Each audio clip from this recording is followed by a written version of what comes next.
नमस्कार बच्चों, स्वागत है आपका एक बार फिर से मुद्गल मैम की कक्षा में। आइए आज हम चर्चा करते हैं एक और अर्थ अलंकार अतिशयोक्ति अलंकार के बारे में। अतिशयोक्ति जैसे कि हम इसका संधि विच्छेद करके देखते हैं तो अतिशयोक्ति का अर्थ हुआ अतिशय धन उक्ति। अतिशय शब्द आप देख रहे हैं अति से बना है और अति का अर्थ होता है अधिकता, यानी कि जहाँ उक्ति में बहुत ज़्यादा बढ़ा चढ़ाकर बात को कहा जाए। उक्ति यानी बात और अतिशय माने अधिकता, यानी कि बात को बहुत ज़्यादा बढ़ा चढ़ाकर कहा जाए, अधिक रूप में कहा जाए। परिभाषा देख लेते हैं। काव्य में जहाँ बात को इतना बढ़ा चढ़ाकर कहा जाए कि वो लोक सीमा का उल्लंघन कर जाए, लोक मर्यादा का उल्लंघन कर जाए, तो वहाँ पर अतिशयोक्ति अलंकार होता है। जैसे उदाहरण के द्वारा समझते हैं। पहला उदाहरण देखिए, बाणन के साथ छूटे प्राण धनुजन के। धनुज माने आप जानते हैं राक्षस होता है।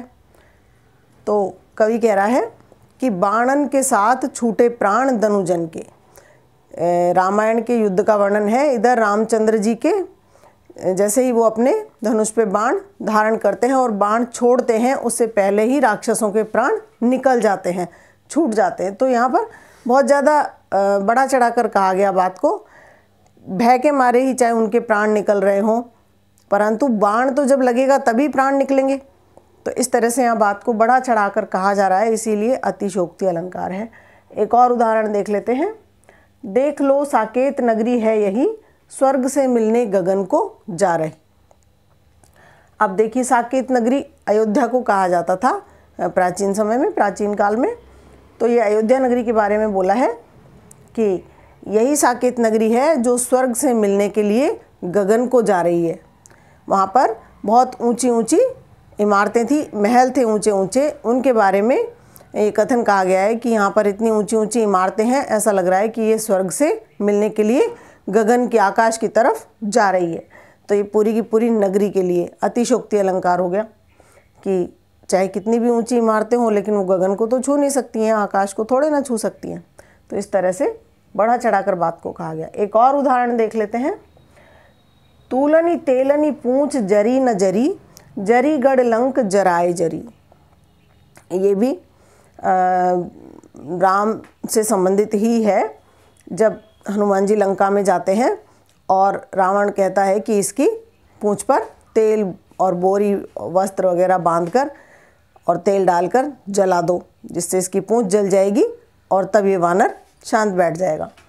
तो उस समय का वर्णन है, केशवदास ने लिखा है अपनी रामचंद्रिका में कि तेल और तूल से उसकी पूंछ पर तेल तूल मतलब वस्त्र आदि बोरी वगैरह लपेटा गया, उससे जड़ दिया गया पूंछ को, परंतु वो नहीं जली। जरी गढ़लंक जराए जरी। जला तो क्या जला, लंका जो था, लंका नगरी जो थी, लंका का गढ़ दुर्ग, लंका नगरी जो जड़ी हुई थी सोने चांदियों से, रत्न आभूषण से, वो जल गई। तो यहाँ पर भी बात को बहुत बढ़ा चढ़ाकर कहा गया है कि जब पूंछ नहीं जली तो फिर लंका कैसे जल गई। पहले तो पूंछ में ही आग लगी होगी, पूंछ से ही तो उन्होंने लंका को जलाया। तो इस तरह से बात को बढ़ा चढ़ाकर कहा गया है। एक और उदाहरण देख लेते हैं। तारा सो तरनी धूरी धारा में लगत जिमी, तारा सो तरनी धूरी धारा में लगत जिमी, थारा पर पारा पारावारियों हलत हैं। ये कवि भूषण का कवित्व है, जिसमें उन्होंने शिवाजी महाराज की वीरता का वर्णन किया है। और भूषण के बहुत सारे कवित्व हैं शिवा बावनी और शिवराज भूषण में, जिसमें उन्होंने शिवाजी महाराज की वीरता का वर्णन किया है, परंतु बहुत बढ़ा चढ़ाकर किया है, अतिशय वर्णन किया है। इस पद में, इस पंक्ति में हम देख लेते हैं। तारा सो तरनी धूरी धारा में लगत जिमी। कवि कहता है कि धूल आकाश में इतनी व्याप्त हो गई है कि सूर्य जो है वो, तरनी यानी सूर्य, सूर्य जो है वो तारे के समान दिखाई दे रहा है। सूर्य को तारे की उपमा दी गई है, सो लिखा हुआ है यहाँ पे, उपमा अलंकार भी है। तो सूर्य जो है वो कैसा लग रहा है, तारे के समान लग रहा है। धूल का बवंडर आकाश में छा गया है। और क्या लग रहा है, थारा पर पारा पारावारियों हलत है। पारावार अर्थात समुद्र, समुद्र जो है वो धरती पर ऐसे हिल रहा है उस शिवाजी महाराज की सेना के चलने से, इस तरह हिल रहा है जिस तरह से थाली में पारा धातु होती है। आपने देखा होगा थर्मामीटर टूट जाता है, उसमें से पारे की जो धातु होती है वो गोलियों का रूप धारण कर लेती है और फुदकती रहती है, इधर उधर हिलती रहती है, उसको हम पकड़ नहीं सकते। तो वही पारे की बात है कि पारा जैसे थाली में हिलता है, इधर उधर घूमता है जब हम थाली को हिलाते हैं, उसी तरह से समुद्र हिल रहा है। तो यहाँ पर भी बहुत ज़्यादा बढ़ा चढ़ाकर बात को कहा गया है। और भी भूषण के बहुत सारे पद हैं जिनमें आप देख सकते हैं, जैसे उन्होंने कहा है इंद्र जिमी जम्ब पर बाढ़व सुअम्ब पर। तो जिस तरह से इंद्र का जम्बासुर पर राज है, उस तरह से उन्होंने शिवाजी महाराज का वर्णन बहुत ज़्यादा बढ़ा चढ़ाकर कहा है। एक और दोहा हम देख लेते हैं, बिहारी जी का दोहा है, लिखन बैठी जा की छवि गही गही गरब गरूर, भय न केते जगत के चतुर चितेरे कूर। नायिका का वर्णन किया है उन्होंने, नायिका की सुंदरता का वर्णन बहुत बढ़ा चढ़ाकर किया है कि नायिका की छवि इतनी ज़्यादा सुंदर है, अतिशय सुंदर है कि गर्व में भर भर के चित्रकार उसको बनाने के लिए बैठ तो गए, लेकिन एक भी चित्रकार सफल नहीं हो पाया। कितने ही भय न केते जगत के चाहे वो कितने ही धुरंधर चित्रकार थे, परंतु वो नायिका की छवि नहीं बना पाए। तो इस तरह से यहाँ पर भी बढ़ा चढ़ाकर वर्णन किया गया है। एक दो उदाहरण और देख लेते हैं। उदाहरणों की कोई कमी नहीं है साथियों, आप स्वयं भी अध्ययन करेंगे तो आप खुद भी ढूंढ पाएंगे, और जितने ज़्यादा उदाहरण होंगे, आप जितने ज़्यादा याद रखेंगे, परीक्षा में लिख के आएंगे, तो आपको उतने ही नंबर अच्छे मिलेंगे, अतिरिक्त मार्क्स मिलेंगे। एक और उदाहरण हम देख लेते हैं, बिहारी जी का ही दोहा है, अंग अंग नग जगमगे।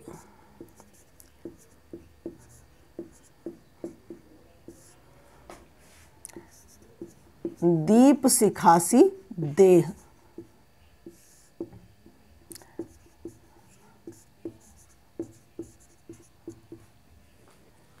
अंग अंग नग जगमगे दीप सिखासी देह। आगे कहते हैं, दियो बढ़ाए हूँ रहे बड़ो उजारो गेह। तो यहाँ भी बिहारी जी ने नायिका की सुंदरता का अतिशयोक्तिपूर्ण वर्णन किया है कि उसका शरीर जो है इस तरह से जगमगा रहा है जैसे कि दीप शिखा होती है, दीपक की जो लौ होती है उसकी तरह से उसका शरीर जगमगा रहा है। अंग अंग में रोम छिद्र ऐसे दिखाई दे रहे हैं जैसे कि वहाँ पर हीरे जवाहरात जड़े हुए हों, नगीने जड़े हुए हों। आगे कहते हैं, दियो बढ़ाए हु रहे, कि दिया को बढ़ा दो, दिए का कोई काम नहीं है, क्योंकि नायिका के सौंदर्य से, उसके रूप की जगमगाहट से ही घर में बहुत उजाला है। तो इस तरह से अतिशयोक्तिपूर्ण वर्णन है। एक और उदाहरण हम देख लेते हैं। हाँ, ये भी उदाहरण लंका के विषय में ही है। जब हनुमान जी लंका गए थे तब का वर्णन है। हनुमान की पूंछ में लगन न पाई आग। हनुमान की पूंछ में लगन न पाई आग, लंका सिगरी जरी गई, गए निशाचर भाग। हनुमान की पूंछ में लगन न पाई आग, कि हनुमान की पूंछ में तो अभी आग भी नहीं लगी थी और उससे पहले ही सारी लंका जल गई और सारे निशाचर यानी कि राक्षस भाग गए डर के मारे। तो अब बताइए कि ऐसे कैसे संभव हो सकता है कि जब तक पूंछ में आग ही नहीं लगी तो फिर लंका में आग कहाँ से लग गई। तो ये अतिशयोक्तिपूर्ण वर्णन है। और भी बहुत सारे उदाहरण हैं, मैं आपको एक दो उदाहरण मौखिक रूप से बता देती हूँ। एक उदाहरण है, बिहारी जी का ही दोहा है, पत्रा ही तिथि पाइए वा घर के चौपास, नित प्रति पुण्यो ही रहे आपन ओप उजास।